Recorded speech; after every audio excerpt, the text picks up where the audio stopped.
Welcome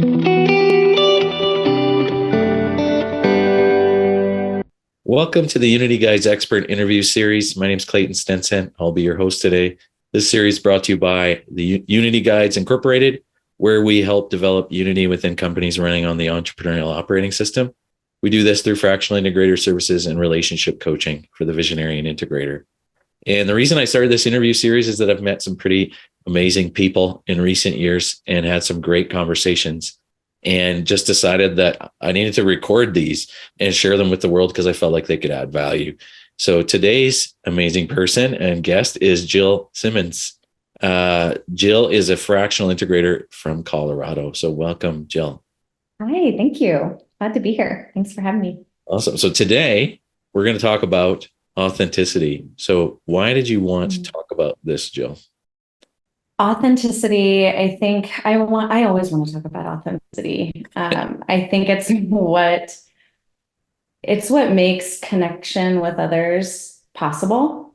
It's what makes strength in relationships possible. And I've learned firsthand throughout my life that it is how I connect with others and how I'm drawn to others when we're in our most authentic selves. It fosters trust. It fosters more genuine connections by embracing our true selves, where we can just truly flourish, communicate better, and just lead with our truth. Yeah. Was there a time? I'm just curious because I know for me in my journey, I wasn't very authentic when I was younger. I wasn't very vulnerable, and it's been a journey to improve that. Is it same for you? Was there a time when you weren't authentic? I think you and I are quite different personality types, so maybe it wasn't, but I'm just curious. Yeah, I think I think even those that are naturally more vulnerable still struggle with it, right? Yeah. When to be vulnerable themselves. I'd say probably in my youth, in phases of my youth, and when we're figuring out our sense of belonging and fitting in and who we are in the world, I think that I hid a lot of my true self in those situations because I was worried about and had fear, and who I could trust and who would actually love me for me and see me and accept me. I think all of us face that though through certain phases of life. Yeah, for sure. I struggled with that, but the older I get, I guess for me, it's, I've seen how kind of debilitating it can be also to not be vulnerable and real, right? And to have to wear a mask and hold up an image that isn't truly you. That's exhausting. Right? It is. That's more exhausting than alternative in some ways. Letting down that guard and taking off that mask. I can't think of a time where I've regretted that, right? Where it's been like, oh, that was really hard. If anything, it's felt like a fresh breath of air to be able to be in connection with somebody and be able to let that guard down. And the mask we wear to kind of hide behind our true selves or hide parts of ourselves. It's freeing. Yeah. But I like what you said about, you're trying to find, when you're young, you're trying to find your true self. Like, who am I? And, exactly. I think sometimes we can attach our true selves to our parents and to other people, but at some point we break free from that and become our own self. Exactly. So within a team or within like an integrator role or a leadership team role, why is this? It is vital because regardless of the systems, the tools we have, the ability and skill sets we have to work through challenges in a business, none of that really matters if the team doesn't trust one another.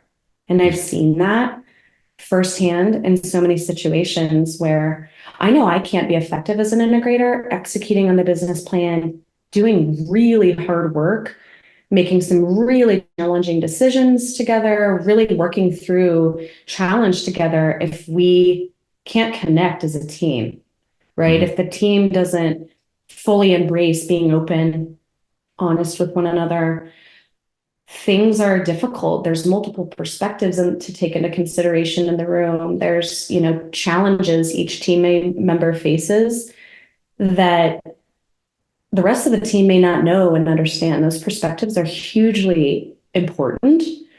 And when there's dysfunction at the root of that, that doesn't allow us to work through those things in trust of one another, then we're spinning our wheels. It's constant. It feels like a hamster wheel of, repeating really insanity, because it's like, oh, if we can't even fully trust and be vulnerable with one another and where we need help and supports to be successful, then this, no matter what we try to do, it's never going to get anywhere that it really needs to. Yeah. You were at the US conference, right? It was. Yeah. I'm sorry we missed each other, and I'm just looking for that. Oh, there it is. Yeah. I love this. I don't know if you can read that. The speed of determines the speed. Yep. You remember that last message? Yes. That Justin love that. Justin's. Yeah, it was just so powerful. And I find as a fractional, and I'm curious your perspective on this too, that I can have the greatest impact the quickest if we're fast to vulnerability and authenticity. So I feel like big part of my role is to create kind of safety to be real, right? Like for example, on Monday I had a talk with one of the team members, and she said some things that I was like, wow, I was not ready for that, but I was thankful for it, right? Because she shared some deep stuff that was frustrating her. And it's like, okay, I'm sorry that you feel that way, but I am thankful that I know. Exactly. Because now I can do something about it. Exactly. Right? Yeah. Right. So in your experience, is it similar when you're in a fractional role, like getting to the vulnerability and the truth is extremely important, and you can't have that without authenticity and trust? Absolutely not. Yeah. If that authenticity is not there, we're not vulnerable.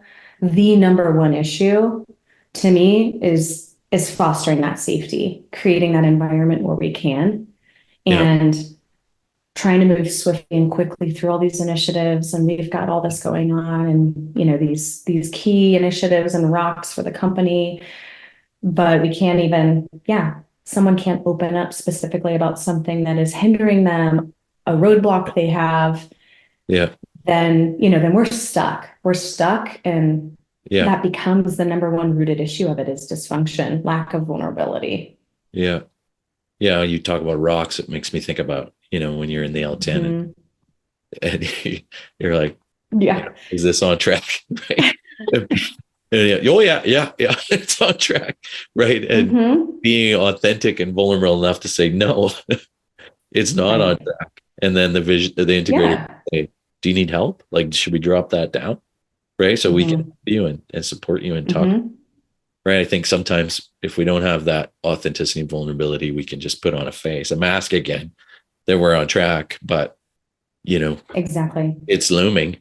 Don't leave that till the last day or the last week or the last month. Right. Like, let's be real about it. I'm struggling. Yeah. I need some help. Exactly. Right? Yes.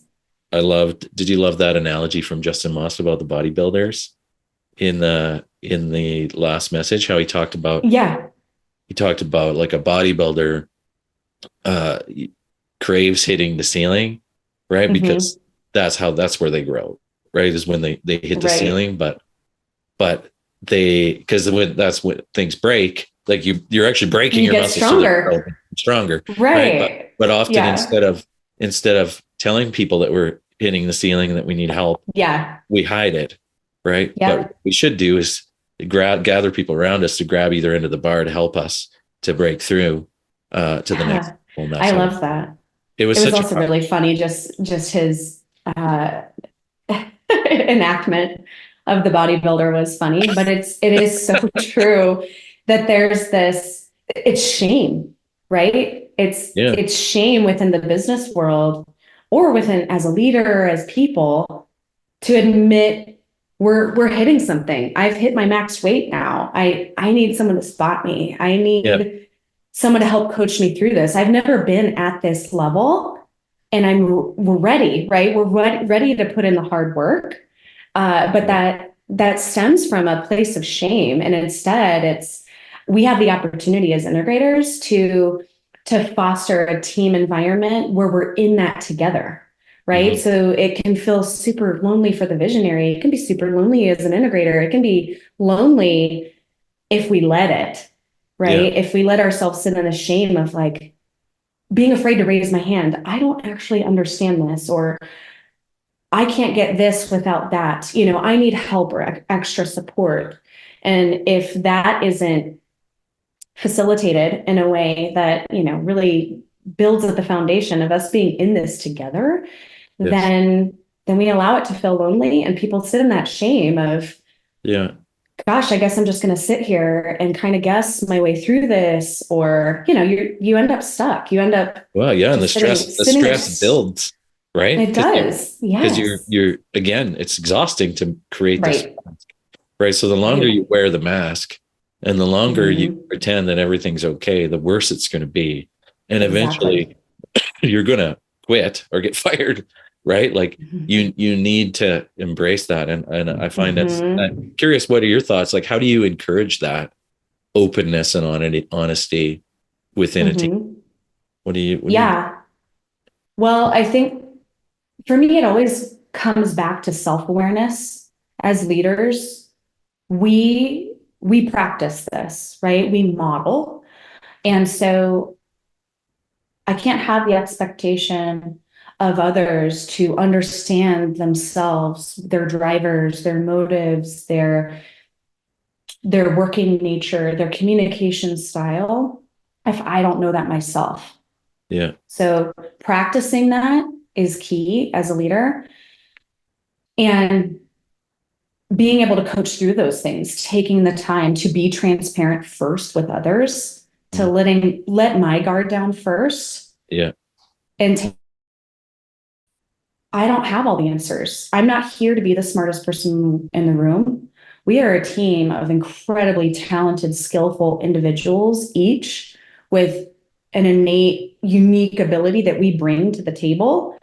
And in order to harness that and bring all of those unique abilities to the table, I know that I don't have all the answers. So being able to admit when I don't know something, oh, let's talk through that. Let me look into that, or raising it as an issue, right? Being vulnerable and admitting of that myself helps others do that, right? It helps others kind of let that guard down. I'm not Yeah. here showing up with this mask to act like I don't need help, to Yeah. act like, I'm the one that's going to come in as a superhero and solve everyone's problems, right? It's a matter of, okay, let's talk through that. Let's start building upon the foundation of tools and resources where all of us can have the confidence to know ourselves, to know our truths, to act Yeah. in our truths, and be able to solve problems Yeah. together. Yeah. I love that. I remember I was Yeah. coaching a visionary at one point, and I coached him. I said, when it comes to vulnerability, you need to go first, Yep. right? Like you just said, right? You need Yep. to lead. When it comes to opinions, you need to go last, Exactly. right? Because Mm-hmm. vulnerability, yeah, you need to model it, right? People are scared, especially Mm-hmm. with the visionary in the room, right? Especially Right. if they're the owner, right? Mm-hmm. There's an inherent intimidation factor. So how do you overcome Yes. that? You lead with vulnerability, Mm-hmm. authenticity. You Right. admit it when you screwed up, right? I remember Mm-hmm. when I was a child. I'm going back to the more the family dynamic, but when I was a child, my dad, I don't remember him apologizing Mm. ever, Mm-hmm. right? He did plenty Right. of things wrong. I love my dad, Sure. and I'm not disparaging my dad. My dad's amazing and we've had a great relationship in recent years. but, Yeah. but, pretending that you're perfect and not admitting when you're wrong Right. sets a very bad precedence. Right. So now with my kids, I have Mm-hmm. three boys, they're 7, 5, and 4. I apologize a lot, probably too Mm. I make mistakes every day, right? And I apologize to them because I want them to know that they don't have to be perfect, right? Exactly. Like that we all make mistakes, but let's just be real about it. And so again, it's modeling, right? And hopefully they're Hmm. better than I am, right? When Right. grow up and have kids. But yeah, I love that, the vulnerability thing. And then I would say too, encouraging it when people are vulnerable too. Is that something that you do as well? Like just really affirming and encouraging it. I think it's Definitely. important. Yeah. Yeah. Create space to acknowledge it. Yeah. Yeah. Yeah. Like thank you and thank them, right? Thank you for bringing that. Here's why that's so vital to see that perspective and for you to share your truth. Yeah. Yeah. Otherwise we wouldn't know it, or otherwise we wouldn't, have Yeah. an environment where we feel safe to raise questions, to question ideas, to Yeah. debate, in the best interest of what the business needs and what the team needs. Yeah. So definitely calling it out, acknowledging it, thanking them for that. Yeah. Yeah. That's good. So Hmm. we're both integrators. So we both worked with visionaries before. How do you find this plays out in the VI duo?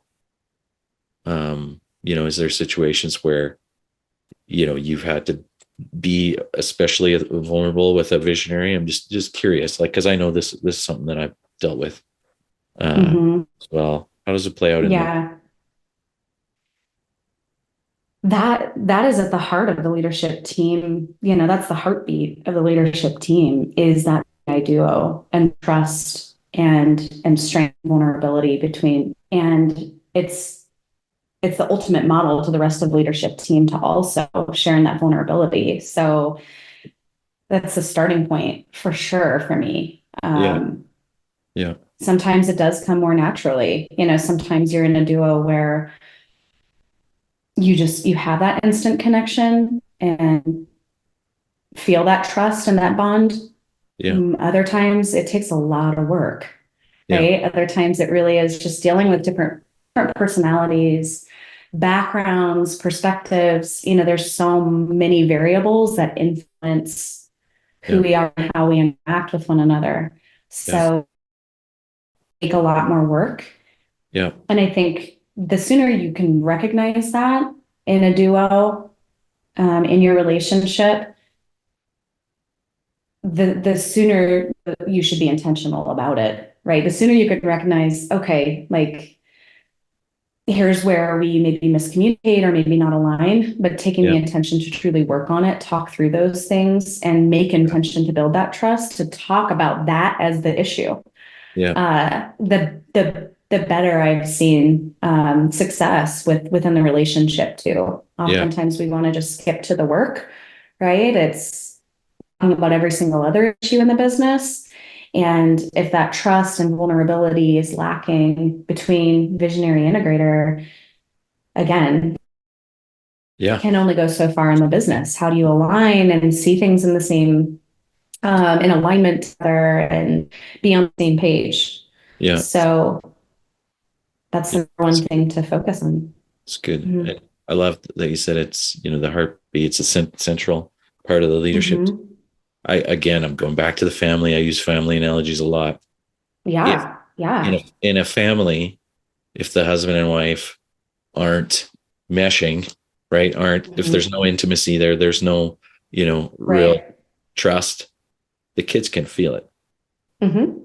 right? And Mm-hmm. there's going to be a negative impact. They're going to feel less peace and less safety within their Exactly. family unit. And I think it's the same It with is. a leadership team, right? If there's something funky going on between the visionary and the integrator, people can sense it, and they're like, Mm-hmm.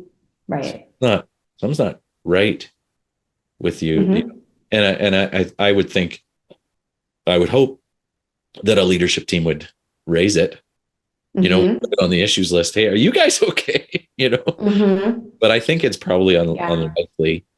But I think in a Yeah. leadership team, you would raise it. You'd be like, hey, if you and I, if Jill and Clayton, if we were the visionary integrator, like, are you guys okay? Like, it just seems like there's something off there. between you two. Can we talk about that, or can you guys talk about that? Right? Like, because, Right. you know, Right. Because it's felt. It's felt. Exactly. Or any of the relationship, yeah, especially the visionary integrator, but for the rest of the team to acknowledge and call that out and be able to work through those differences, because any dysfunction within any one relationship or with, two individuals, it impacts the rest of the team yeah, substantially. yeah, Yeah.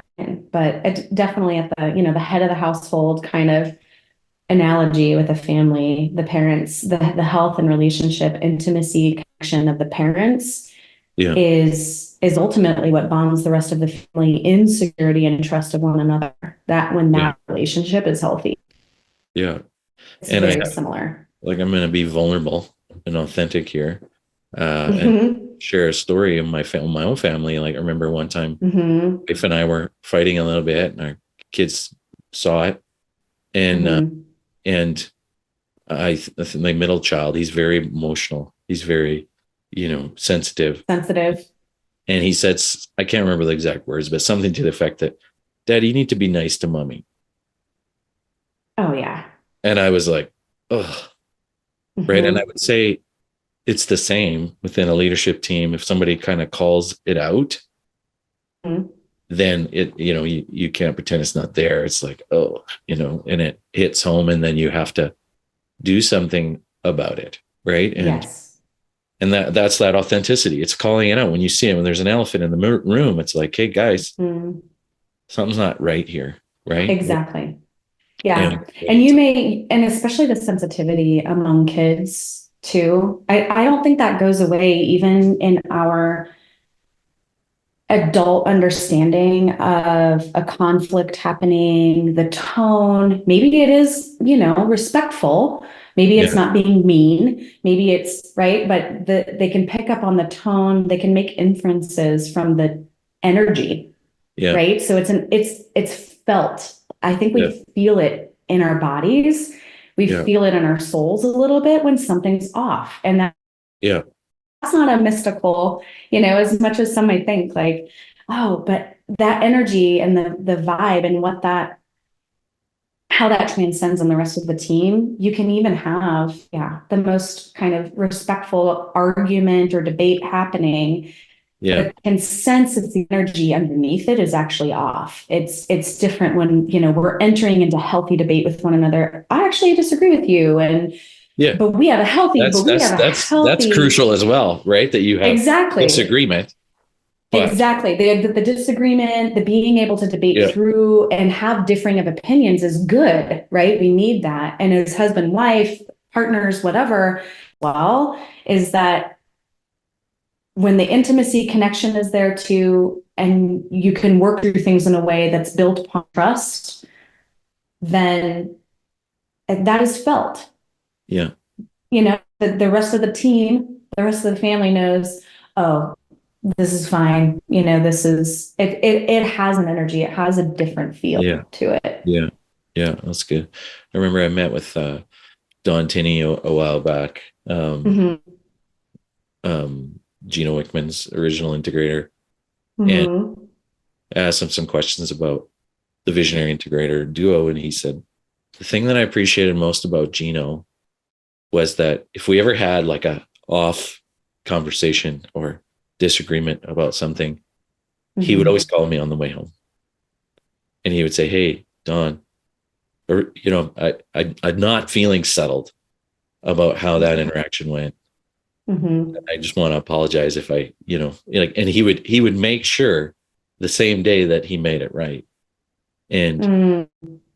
and so, like Don said, like, this is a relationship, right? This Yeah. is not just jobs. This isn't just, Yes. this is a relationship, right? So Right. there needs to be a level of commitment to it and care to Hmm. it and vulnerability to own, when we screwed up, or, Hmm.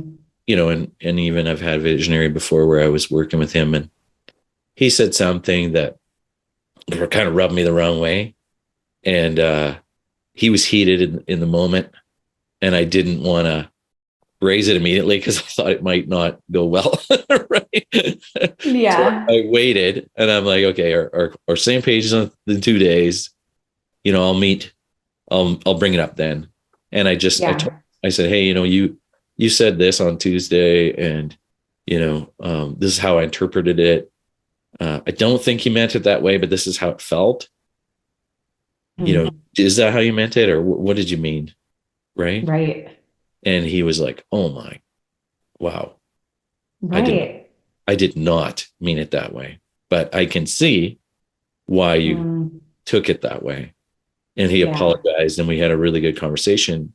And then I said, like, you get heated sometimes, right? And you say things off the cuff.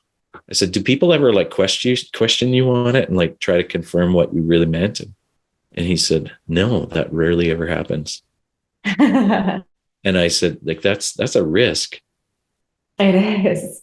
right? To your Mhm. relationships. And so, but like, that's the authenticity and vulnerability. Like every visionary I've ever had, Mhm. to varying degrees, the first ones, I wasn't good at that. I wasn't good at like speaking out and Mm. changing, you know, Sure. um, things that were going to hold the visionary back. Right. Right. But now I'm good at it. Now I'm fairly comfortable to just put it out there. Yeah. Um, but I also hope that people will do that for me. I want people to do that. I want people to point Exactly. the blind spot. If I'm screwing up, if I'm doing something wrong, and I have a couple people Exactly. on my current team that have challenged me on a couple things, and I'm always Yeah. like, thank you. Right. Like Mm-hmm. I need your perspective. I welcome it Right. because Right. I'm not perfect. Right. And that's Mm-hmm. pretty unique, I think, to have an environment, right, that's It safe where people is. can challenge their leadership like that. Mhm. So what's your experience Yeah. with that sort of thing? Yeah. I mean, candor Radical and being can. able to have that. Yeah. I enjoyed Kim Scott's message at the conference as well, just in regard to that, because um, it does require us asking and appreciating, acknowledging feedback. Hmm. Otherwise, we don't know. We're Yeah. we're we succumb to our own biases and blind spots, and we just keep going. And Hmm. um, we don't know, and we're not asking, we're not soliciting for that. Yeah. Then how can we change? How can we improve? Yeah. Uh, but yeah, of building that rapport within a team, definitely have that early on. You kind of go through that, especially like in the early phases of a team or new team members coming in. It's almost like you have to start fresh in a lot Yeah. of ways, because it's a group and culture dynamic that requires all of us to align with Yeah. this as a value, and how we operate and the function of how we interact with the team and how we instill trust with her. So it takes continual practice. That's Yeah. never over, right? We've Yeah. never arrived. Yeah. There's a dynamic that might shift, or something changes, or we start habits or ways of doing things maybe that we're blind to Yeah. and enabling within a team to happen, and tolerating, that then become a deeper and deeper rooted issue. So it Yeah. takes constant practice. That's what I love so much with every quarter, to go back to revisiting the 5 dysfunctions of a team and Yeah. being truthful and honest about where are we seeing some of these things creep in, Yeah. Yeah. because we're all just human, and it's a constant evolving iterative practice Yeah. that we have to hold intention to, because Yeah. I don't think it comes natural for many of us to let go and disregard the risk of bringing something up that might Yeah. Yeah. rub somebody, or Yeah. harmed us or hurt us, or Yeah. how we took something in a certain way. It's easier to just kind of brush it under the rug and we move on. Of course that's easier. Yeah. Right? Yeah. Yeah. The risk though, when we do that is like, I look back at my first couple of visionaries and one was pre EOS. And I know I didn't do that well. And now looking back, I'm like, man, I did not serve them in the best way that I could have. Mm-hmm. I didn't help them to grow by Mm-hmm. pointing out things, in a respectful way, and that Mm-hmm. could have helped them. And one of them in particular, I've actually gone back, and I've had conversations with him about some of the things that I probably should have, years ago. Yeah. And we have a good relationship, but um, the way I approach these sorts of things is I need to do what's best for the person, and what's best for the Right. person is to point out things that that they need to grow in. And yeah, sometimes it hurts. Like Justin Mm-hmm. Moss says, you got to be ready to be stabbed in the front, right? Right. And I've had people say stuff to me and point stuff out to me, and it's like, oh, that's really sucks, right? Right. Yeah. But you're right, and I need to work on that. Mm-hmm. And I've been the stabber as well. Right. Like I have one friend that I told him something, it wasn't that long ago, and he's like, dang, if it was anyone else, I would punch you in the face. Yeah. But he's like, you've known me for 15 years and you love me. And I know that. And I know that's why you're doing me that. Exactly. So I'm going to accept that And feedback. know when it comes from a place of love, take it. Right. Exactly. Key difference. Yeah. So yeah, but Love that. this has been great. Yeah, I love it. Any other thoughts on authenticity or any tips before we wrap up? Gosh, I think tips for me have been, or a tip I would give that's been helpful for me in my experience is loving myself, acceptance and love of who we are. If we can't love ourselves, put on our own oxygen mask, Yeah. that's felt too, right? So oftentimes that's a lot of what I'm coaching through in visionaries. Mm-hmm. In relationship with them, there's them not loving and being true to who they are. And that's where the wall comes up, right? Mm-hmm. That wall of vulnerability. So that takes so much practice, not only knowing yourself, that was step one, right? Is like, oh, I can know and, be vulnerable and kind of just let my true colors, my freak flag fly a little bit, but loving who you are is a whole nother level. And that's difficult for a lot of us too. It's difficult for me. Mm-hmm. So there's so many resources and tools out there to really practice self-love and care itself. That I would highly recommend as part of that, because again, we're the example of love. And when we love, accept who we are, our flaws, the better we are able to receive that love from others, right? Because it's like, okay, this doesn't actually define me. This is this thing I do, or this thing I need to work on. Great. I can take that in stride. We're more coachable. Mm-hmm. We're more approachable. And we're just happier, right? We're happier when we've found self-acceptance. So I'd say that really is definitely key. Yeah. It's really good. That's almost a mic drop there. That was really good. It reminds me I don't know if you've heard of Tim Spiker. You know Tim Spiker? That sounds familiar. He wrote a book called The Only Leaders Worth Following. Yes. Okay. Mm-hmm. Yeah. And in it, he talks about how 75% of leadership is being inwardly sound and outwardly focused. Yes. In it, he talks about self-forgetfulness. And I don't know if you've ever heard that term, but to me, I'm most effective as a coach or a interpreter or facilitator when I forget that I'm there, right? Like it's just all about the other people. Right. You can't be self-forgetful if you are insecure or uncertain about who you are and don't love, appreciate yourself, right? And I go into when I am in that mode, I totally forget that I exist, and I only exist to serve and support and maximize whatever is in front of me. And I don't know, it's like you connect. Like for me, I'm a person of faith. So it's like I'm connected with God, and God and I are doing this thing together. And I'm, a vessel to be used, right, to impact people. But you can't do that, if you have insecurity and you have all these other things going on. Exactly. So, myself, I've gone through a lot of counseling. I've done a lot of courses, and, a lot of prayer, a lot of, things over the years that have helped me to, I think, become inwardly sound, like he talks about. So I'd encourage people to check out that book. It's really good, really impactful. Yes. I love that. Yeah. I love that. That's a good tip at the end. Thank you for that. Yeah, that is a good recommendation, because that's truly it. Yeah. Yeah.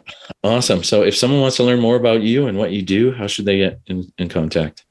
Yeah. So LinkedIn, of course, very active there. Easy way to get in touch with me, Jill Simonds on LinkedIn, or savvystrategicpartners.com. Awesome. Thank you. And I apologize, I mispronounced your name. I forgot. That's okay. I forgot to ask. I forgive you. I usually ask at the front, but I'm going to be vulnerable and authentic and admit my mistake. You're not the first person to mispronounce it, and you won't be the last. So don't even worry about it. All good. Awesome. Well, on behalf of our viewers, thank you for joining us. And thank you. Thanks for sharing your passion. And if today's interview added value to you, please subscribe to this channel for future interviews with experts in the world of business.